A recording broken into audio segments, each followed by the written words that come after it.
Romawi kemarin kira-kira ada masalah apa? Sudah selesai kemarin kan diskusinya? Ibu kemarin katakan bahwa kita tidak akan banyak bahas di zaman Romawi karena, dengerin ya, kita tidak akan banyak membahas zaman Romawi karena sepanjang percakapan kita di kitab-kitab dari Injil Matius sampai kitab Wahyu itu latar belakangnya zaman Romawi. Jadi kita tetap akan ulang lagi ya. Kalau kemarin percakapannya mungkin belum sampai mendetil, maka kita akan ulang terus ketika kita masuk di di kitab-kitab. Oke. Sekarang kita akan masuk di buku yang kedua Lukas Chandra. Tugasnya sudah selesai? Sudah diskusi di luar kelas? Belum? Belum? Tetapi sudah selesai semuanya? Sudah dijawab pertanyaannya? Jadi tinggal diskusi di dalam kelas ini? Oke, kalau begitu Ibu mulai dengan sedikit pengantar. Siapa yang tahu tentang Nabi? Nabi dalam perjanjian lama, tugasnya Nabi apa? Menyampaikan pesan Tuhan kepada umat. Oke, siapa yang bisa menceritakan asal muasal dari munculnya Nabi? Yo, perjanjian lama kan itu? Yo, masih ingat pelajaran PL kemarin?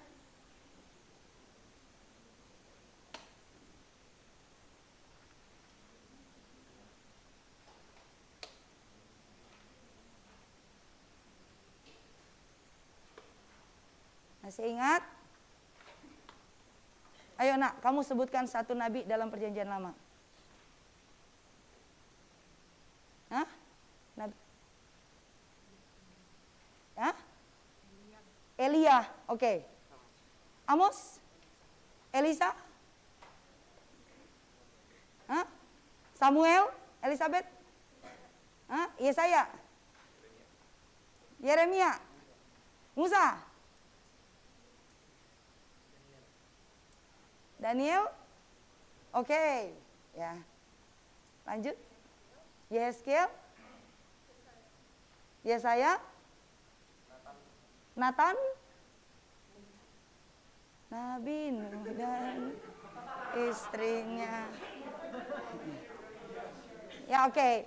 Ya, kalau kita berbicara tentang orang yang menyampaikan firman dari Tuhan kepada manusia, ya Nuh termasuk di sana kan? Karena Nuh memang mendapatkan firman dari Tuhan untuk disampaikan pada masyarakat yang ada di kotanya, ya. Jadi kita kalau berbicara nabi, ya, siapa yang bisa memberikan satu pengertian? Nabi adalah Nabi adalah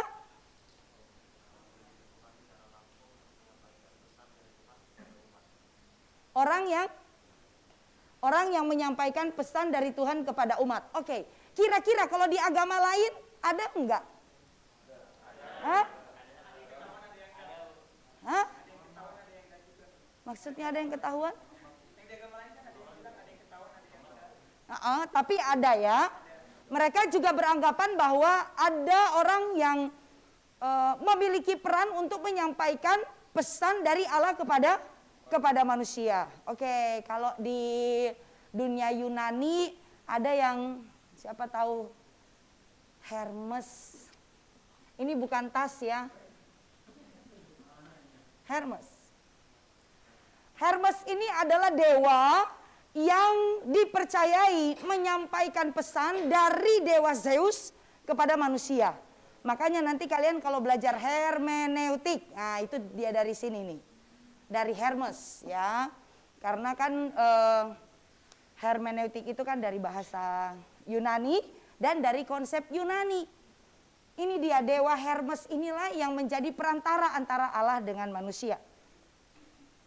Antara dewa maksudnya dengan manusia. Oke, kembali kepada Nabi.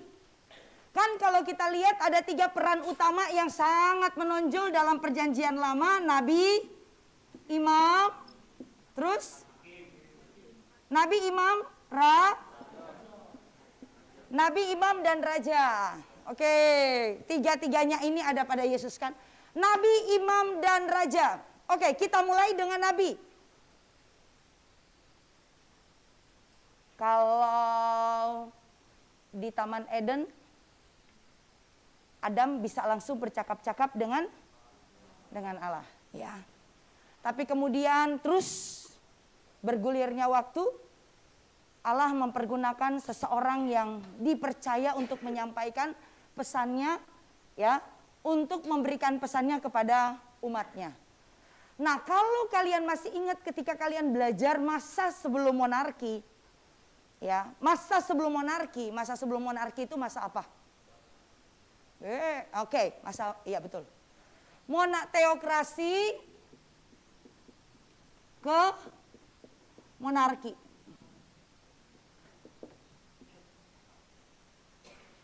Pada masa teokrasi ini, ya, kalau monarki kan kita bicara kerajaan, ya.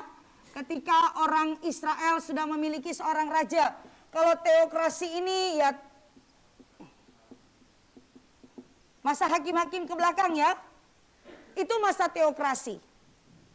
Allah sendiri yang memerintah atas Israel. Banyak nabi-nabi yang muncul pada waktu itu, meskipun skop percakapannya itu, skop pemberitaannya itu sangat terbatas. Kalau kita nanti masuk di masa monarki, Ibu tidak akan jelaskan secara rinci, ya. Ibu hanya mereview apa yang kalian sudah pelajari di mata kuliah perjanjian lama, ya. Jadi nabi itu pertama dia menyampaikan pesan dari Allah kepada raja. Itu pertama. Kenapa? Itu sekitar abad 11 dan 10, ya. Karena kalau raja hidup benar di hadapan Tuhan, pasti rakyatnya juga akan ikut hidup benar di hadapan Tuhan. Sebaliknya, kalau raja itu hidup tidak benar di hadapan Tuhan, maka itu juga akan mempengaruhi pemerintahannya. Itu yang akan mempengaruhi tatanan agama dalam masyarakatnya. Kalau dia menyembah dewa Baal misalnya, maka rakyatnya itu akan ikut terhisap di dalam keyakinan seorang raja. Maka di awal-awal, ya, nabi-nabi itu berperan untuk menyampaikan pesan dari Tuhan kepada para raja. Entah itu pesan penghiburan atau pesan hukuman. Nathan ketika menyampaikan pesan kepada Daud, kira-kira pesannya apa yang kalian ingat? Ya? Waktu menegur Daud ketika dia melakukan perzinahan, ya. Tetapi bukan hanya itu saja. Setiap raja, nanti kalau kalian lihat di perjanjian lama, pasti sebenarnya didampingi oleh nabi. Pasti itu, ya. Pasti didampingi oleh nabi. Bahkan banyak raja-raja di perjanjian lama, kalau kalian coba sisir, mereka itu memelihara nabi-nabi. Ya, coba kita buka yuk, kitab Amos yuk. Kalian walaupun belajar PB nggak cuma bawa kitab perjanjian baru, kan?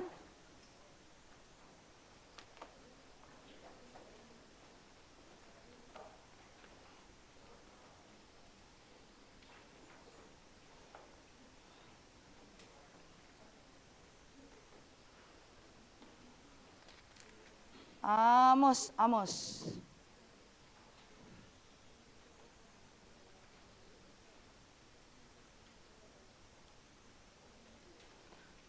Tunggu, Ibu coba cari yang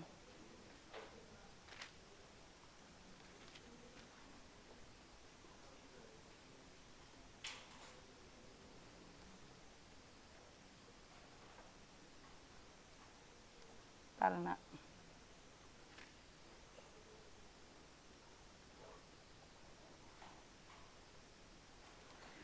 coba buka Amos pasalnya yang ke-6.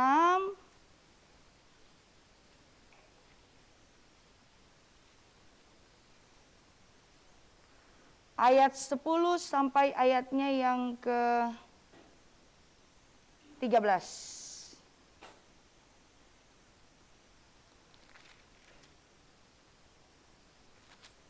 Oke. Amos pasal 6 ayatnya ya, Amos pasal 7, Amos pasal 7 ayat 10 sampai 13. Perikopnya apa judulnya? Amos diusir. Lalu Amasya, imam di Betel, menyuruh orang menghadap Yerobeam raja Israel. Kalau dibilang raja Israel itu berarti kerajaan utara atau selatan? Israel, kerajaan utara, ya. Kalau selatan disebutnya Yehuda. Oke. Lalu Amasya imam di Betel menyuruh orang menghadap Yerobeam raja Israel dengan pesan, Amos telah mengadakan persepakatan melawan tuanku di tengah-tengah kaum Israel. Negeri ini tidak dapat lagi menahan segala perkataannya. Sebab beginilah dikatakan Amos, Yerobeam akan mati terbunuh oleh pedang, dan Israel pasti pergi dari tanahnya sebagai orang buangan. Lalu berkatalah Amasya kepada Amos, pergilah, enyahlah ke tanah Yehuda, carilah makananmu di sana, dan bernubuatlah di sana. Tetapi jangan lagi bernubuat di Betel, sebab inilah tempat kudus raja. Inilah bait suci kerajaan. Oke. Nah, kalian bisa lihat di sini bahwa ternyata nabi-nabi di dalam perjanjian lama itu ada ketidaksepakatan. Ada nabi-nabi memang dipelihara oleh istana, ya, dan hidup mereka itu ditanggung oleh istana. Setiap kali raja ingin mendapatkan nasihat, nabi-nabi itu dikumpulkan. Tetapi seringkali nabi-nabi ini tidak menyampaikan pesan dari Tuhan. Karena kalau mereka menyampaikan pesan dari Tuhan, apalagi itu pesan hukuman bagi raja, kira-kira apa? Alamat dapurnya nggak ngebul itu, ya kan? Karena mereka dibiayai oleh kerajaan. Oleh sebab itu, biasanya nabi-nabi Tuhan itu dimusuhi oleh raja.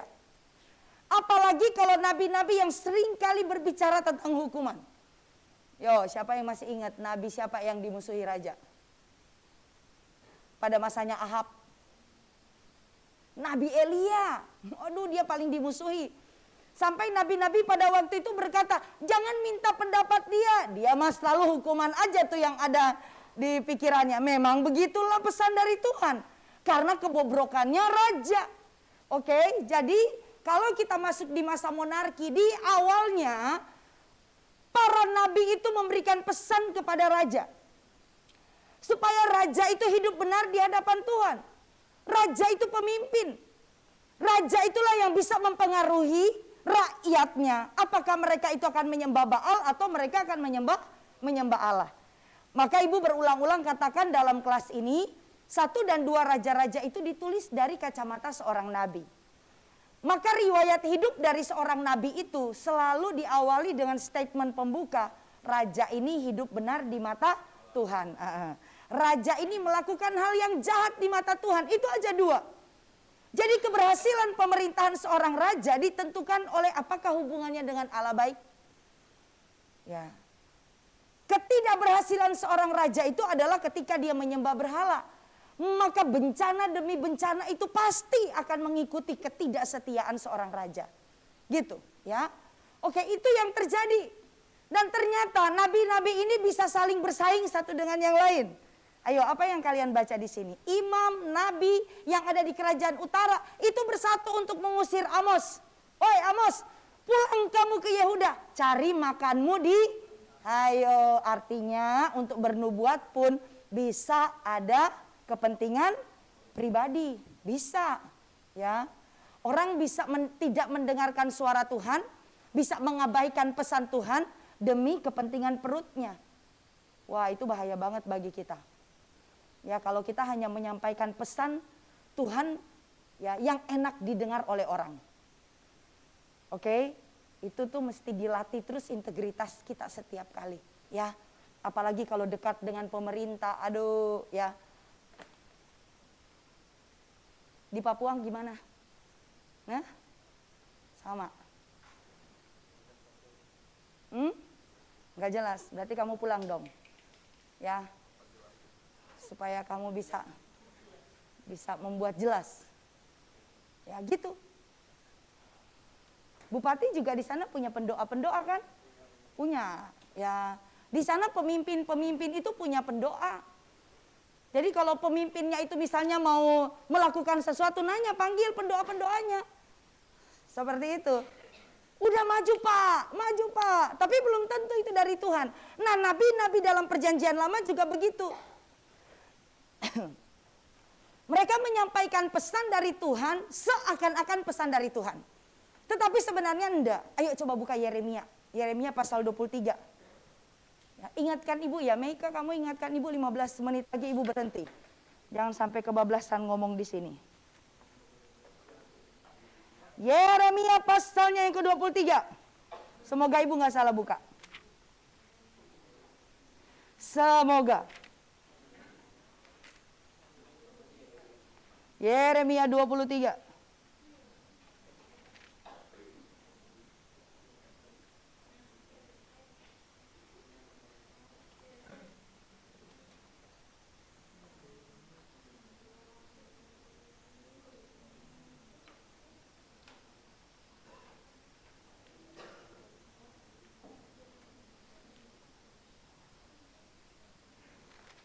Ayo, coba kalian lihat. Yeremia pasal 23, perikop yang kedua. Coba lihat. Perikop yang kedua itu judulnya apa? Menentang nabi-nabi palsu. Siapa itu nabi palsu? Orang yang seakan-akan mendengarkan suara Tuhan, tetapi sebenarnya tidak. Atau kalaupun dia mendengar suara Tuhan, dia belokin suara itu, ya. Lalu kemudian dia sampaikan sesuai dengan keinginan raja. Nah, itu nabi-nabi palsu. Oke, yuk kita coba lihat. Menentang nabi-nabi palsu. Siapa yang menentang nabi-nabi palsu? Siapa yang menentang nabi palsu di sini? Hah? Orang Farisi belum ada di sini, bro. Coba buka ayat 30 deh. Itu lebih jelas. Yeremia 23 ayat 30. Sebab itu sesungguhnya apa?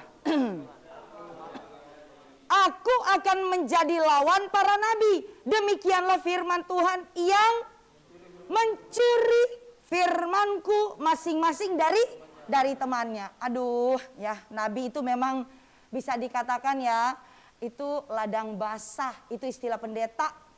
Nah, jangan sampai karena kita punya satu karunia, itu kita pakai untuk memanfaatkan orang lain. Ya, jangan sampai. Mungkin kalian berkata, enggak akan mungkin Bu, karena kalian belum ada di situ. Belum ada di posisi di situ. Makanya jaga hidup itu, jaga integritas dari sekarang, dilatih dari sekarang. Ya. Apalagi kalau pejabat-pejabat sudah butuh kita, minta kita doain. Aduh, ya, kau pulang nanti ke Papua, aduh, Bupati A minta doain, Bupati B, ya, amin kan? Hah? Dompet penuh, iya enggak?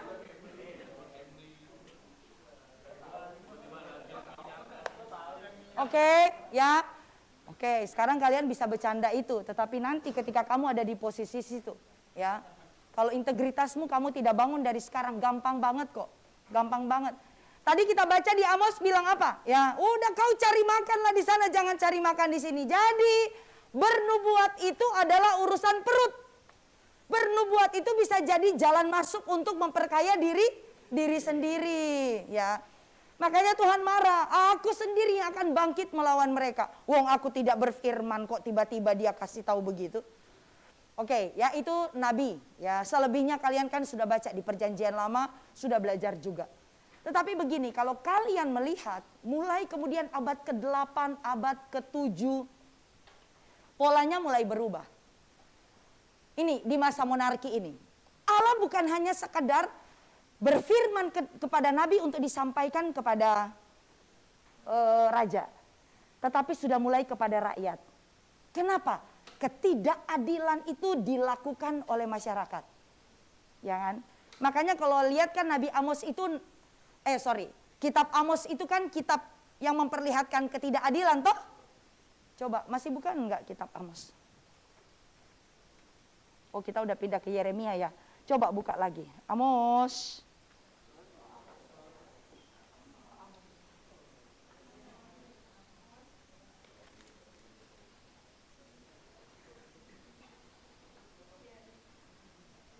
Oke. Ibadah orang Israel adalah ibadah jahat, itu di pasal yang keempat. Terus kemudian di perikop pertama di pasal 4. Ayo perempuan-perempuan lihat. Hah? Apa judulnya di situ? Terhadap perempuan-perempuan Samaria yang mabuk kemewahan. Oke ya. Jadi, aduh panas banget. Jadi yang wanita-wanita jaga diri baik-baik ya. Kamu jadi istri gembala harus bisa mendukung suamimu nanti jadi gembala ya.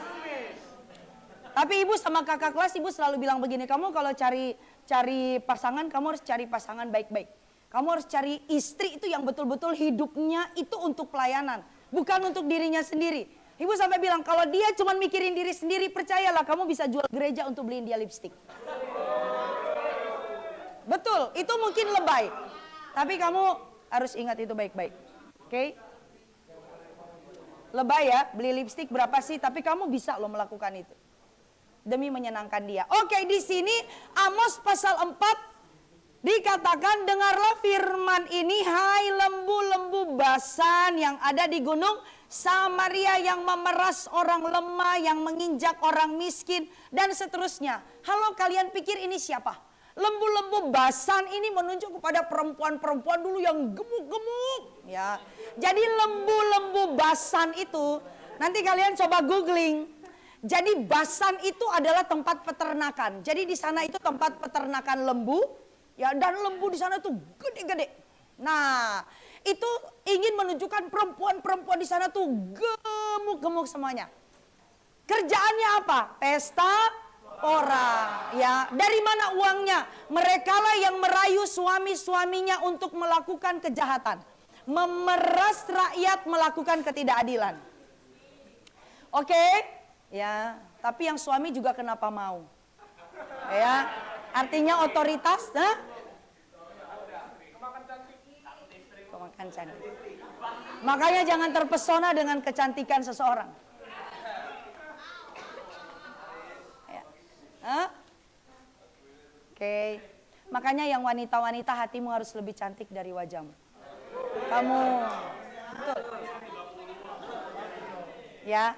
Kamu harus belajar mendandani batinmu jauh lebih lama waktunya setiap hari ketimbang wajahmu.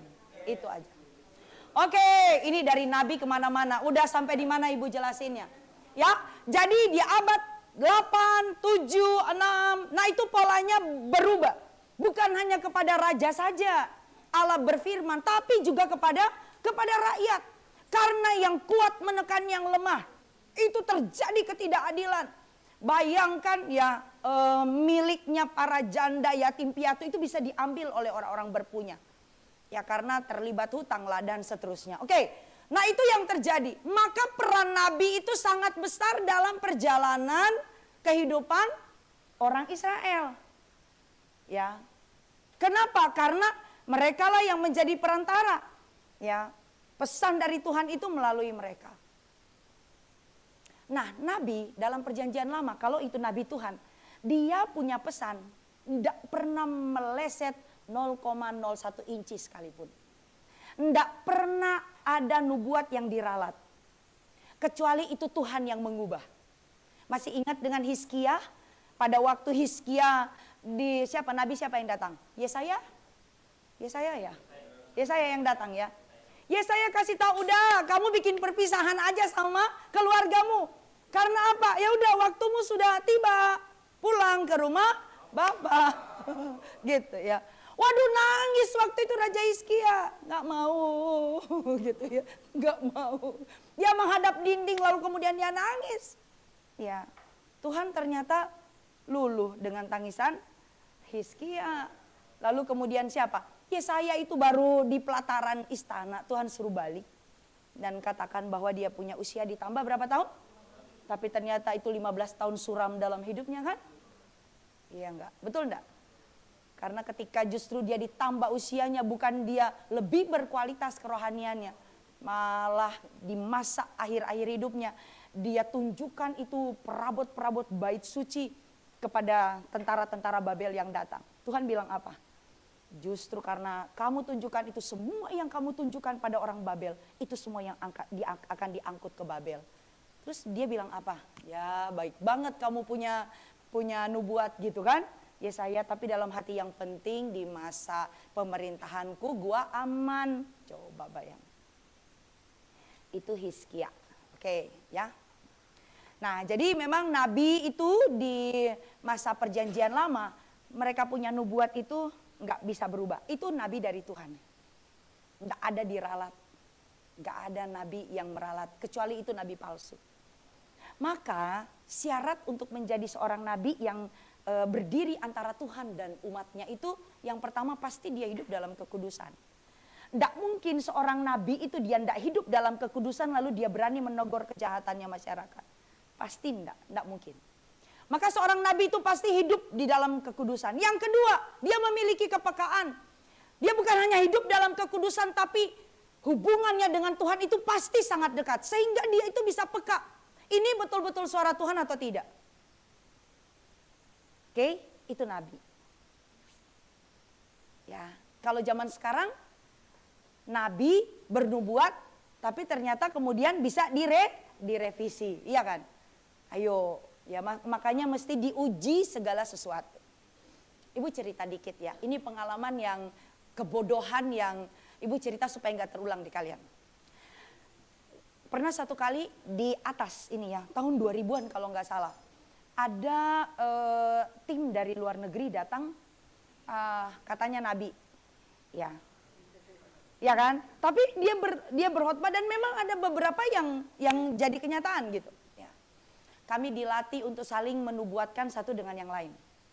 Jadi waktu dia selesai berkhotbah, kami dikelompokkan gitu, mahasiswa, dosen dikelompokkan. Lalu kemudian setelah selesai itu, mau gantian kita ngobrol? Kamu yang di sini? Oke, ntar gantian kan? Kamu nanti diskusi toh. Oke, soalnya masih pagi, ibu-ibu masih 20-an ribu kata belum keluar, kamu tahu nggak? Oke, jadi kita dikelompokkan gitu ya, jadi dosen sama mahasiswa. Terus kemudian, ayo belajar nubuatin yang ada di temanmu kanan kiri gitu ya. Waduh, waktu sudah berdoa ibu pikir-pikir kanan kiri mahasiswa kok gua nggak dapat apa-apa gitu loh gitu. Aduh, kan mesti saling mendoakan kan gitu, saling bernubuat. Yang kanan itu kayaknya heboh banget. Tuhan berkati Bu Ivan, dia akan begini. Aduh, sambil amin. Aduh, gua mesti ngomong apa ya sama orang ini gitu loh ya. Sama yang satu juga begitu. Ya. Tapi kemudian ya ibu merasa bersalahnya itu adalah ke yang satu ini, itu kakak kelas tapi udah alumni.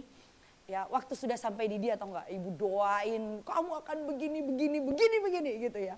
Tapi sebenarnya itu enggak dari Tuhan, ngerti enggak? Tapi karena, masa sih gue dosen, gue enggak dapat apa-apa dari Tuhan. Sementara mahasiswa kok lancar banget nubuatnya gitu loh ya. Bener-bener pada waktu itu seperti itu gitu. Gengsi gitu loh ya. Ini ibu lagi mengaku dosa. Gengsi banget gitu, mahasiswa masa bisa dengar suara Tuhan, dosen enggak bisa dengar suara Tuhan gitu loh ya.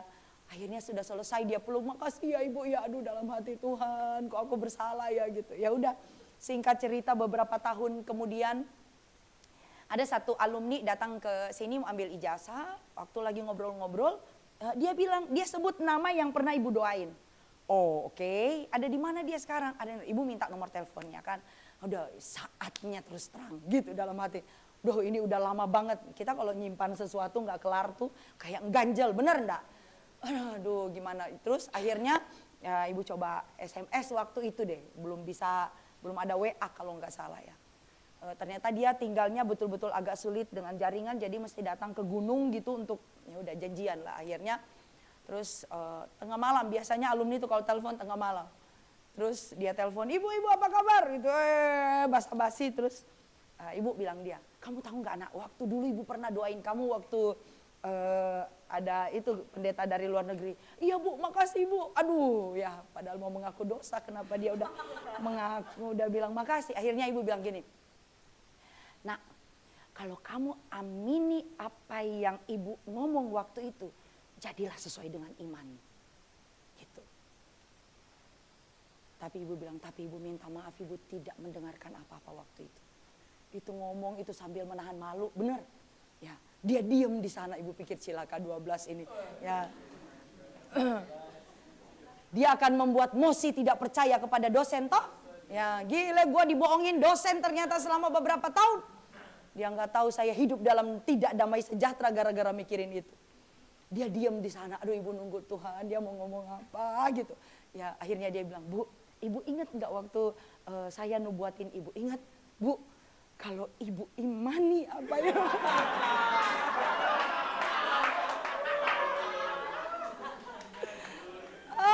Aduh, kalau ibu imani apa yang saya doakan waktu itu, jadilah sesuai dengan iman ibu. Ya, saya dia. Artinya apa dia? Ibu saya juga nggak dapat apa-apa waktu itu, tapi kan saya malu gitu. Teman-teman udah pada berdoa, masa ibu dosen saya nggak doain, saya nggak dapat apa-apa. Ya, akhirnya saling memaafkan dan ganjalan selama bertahun-tahun. Lenyap pada waktu itu. Tapi akhirnya kami saling mendoakan dan udah imani aja, ya imani aja, amini apa yang kita doakan pada waktu itu. Gitu, ya. Jadi kalau Tuhan tidak memberi pesan apa-apa, jangan karena malu, ya. Apalagi kalau kalian udah jadi pendeta nanti, orang datang gitu kan. Ada kan jemaat yang, Bu tolong doakan saya dong Bu, tolong Tuhan berbicara apa tadi Bu. Gila Tuhan berbicara apa, nggak selalu kali Tuhan berbicara audible begitu gitu. Ada jemaat yang selalu memaksa seperti itu gitu. Bu Tuhan tadi ngomong apa tentang saya, Tuhan nggak ngomong apa-apa tuh. Ya, tapi karena kita merasa supaya kan kita dianggap yang dekat dengan sorga kan, orang dalam tuh, masa sih kita sampai nggak ngomong apa-apa Tuhan. Iya nggak?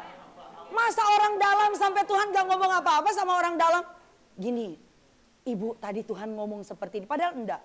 Maka kita sedang mencoreng integritas kita sendiri. Ya, jadi pengalaman ibu buka ke kalian itu, jangan pernah melakukan itu.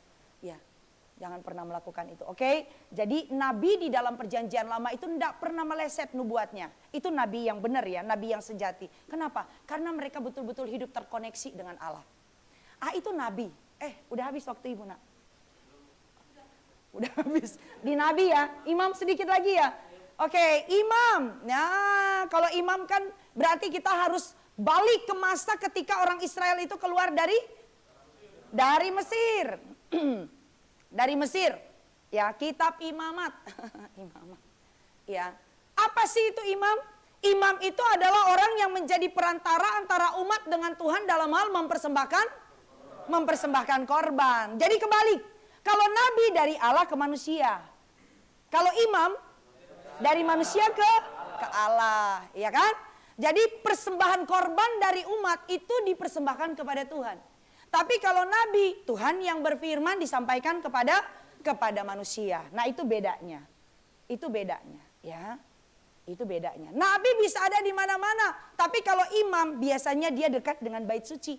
Karena mempersembahkan korban itu tidak bisa di mana-mana, ya, kecuali di bait suci. Dulu belum ada bait suci ya di kemah.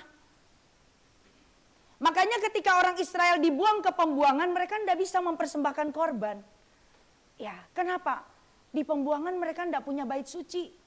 Mereka punya bait sucinya itu di Yerusalem. Kenapa di Yerusalem? Kenapa di Gunung Sion, di Bukit Sion?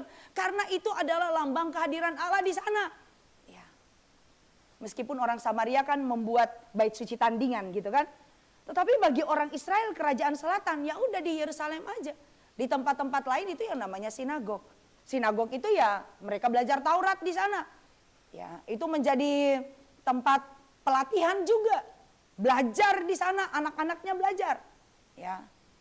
Oke. Kalau kita belajarnya dari keluarga Budi ya. Nah, atau sama? Masih keluarga Budi kalian? Masih ya? Di ampun itu kurikulumnya lama banget ya. Zaman ibu udah belajar ini Budi, ini Bapak Budi ya. Ibu Budi pergi ke pasar. Kakak Budi namanya Budiono. Wati kali ya. Oh udah beda kali ya zaman kita ya. Kurikulumnya ya. Ya enggak ya. Jadi kita belajar baca tulis dari keluarga Budi. Tapi orang Yahudi belajar baca tulis dari Taurat ya. Oke, makanya mereka dari kecil tuh sudah ngelotok dengan ayat-ayat. Kamu udah gede begini, udah berapa ayat yang kamu hafal? Dulu di sini ada satu dosen dari luar negeri namanya Pak Tommy Smith. Itu ngajar pekabaran Injil pribadi. Kami nggak bisa masuk ke kelas dia kalau kita nggak bisa apalin berapa banyak ayat gitu. Sekarang aja kalian aman ya. Masalahnya lu jangan sampai buka kitab aja salah gitu ya. Atau nyebut kitab aja ada pakai kitab Naomi. Ya, saking nggak pernah tahu. Gitu. Tambahin satu kitab di Perjanjian Lama. Oke, ya itu bedanya. Ya, nabi, imam, raja. Nah, raja ini di Israel siapa yang memilih? Siapa yang memilih? Pertama, yang memilih itu Allah kan? Allah memilih sebenarnya sebagai bentuk kekecewaan kok. Meskipun pada waktu Allah berfirman kepada Abraham bahwa dari keturunannya itu akan bangkit bangsa-bangsa, akan bangkit raja-raja. Artinya di dalam desainnya Allah memang pada akhirnya ya Israel itu akan menjadi kerajaan. Tapi bukan pada masanya mereka. Dalam masanya Tuhan. Tapi kan mereka meminta ke Samuel toh. Samuel, kamu punya anak enggak hidup seperti kamu. Ya, enggak hidup seperti kamu. Kami minta raja yang kelihatan. Maka raja diberikan. Pertama Saul, kemudian Daud dan seterusnya. Kalau kita lihat di dalam dinastinya kerajaan selatan itu semuanya itu keturunan dari keturunan Daud ya. Mau seperti apapun bejatnya seorang raja tetap aja dinastinya nggak berubah. Tapi kalau di kerajaan utara dinastinya berganti-ganti ya. Oke, ini nabi, imam, raja dalam Perjanjian Lama ya. Kenapa harus membahas ini? Karena nanti di Perjanjian Baru masih ada nabi nggak? Ada atau tidak? Masih nabi enggak? Ayo, apa kata Tuhan? Nabi-nabi di dalam Perjanjian Lama itu ya, tidak ada nabi-nabi dalam Perjanjian Lama yang lebih besar daripada Yohanes Pembaptis. Dia masih dianggap sebagai nabi, dia nabi. Masih ada Agabus masih dianggap nabi. Tapi nanti kita akan masuk di eranya Perjanjian Baru ya, baru nanti kita akan lihat apa sih fungsi nabi dalam Perjanjian Baru. Kita masih butuh nabi kah? Ya, imam, raja. Oke, sampai di sini. Ini adalah pengantar untuk kemudian kalian berdiskusi tentang agama yang ada di Lukas Chandra jilid 2. Kelompok 1 angkat tangan. Kelompok 1, kelompok 2. Kelompok 3, kelompok 4, kelompok 5, kelompok 6, 6, kelompok 6 mana? Oh, jauh amat kalian. 7, 8, 9, 10. Oke, kelompok 1, 2 gabung. Kelompok 3, 4 gabung. 5, 6 gabung. 7, 8 gabung. 9, 10 gabung. Oke, silakan sekarang 5 menit. Cari posisi. Mau pakai ujung sana juga bisa. Ayo. 1, 2. Di sebelah sini 1, 2. Mojok. 1, 2 di sebelah sini, 3, 4 di sini. 5, 6 di sini, 7, 8 di sana, 9, 10 di sini. Silakan. Ayo cepat bergerak.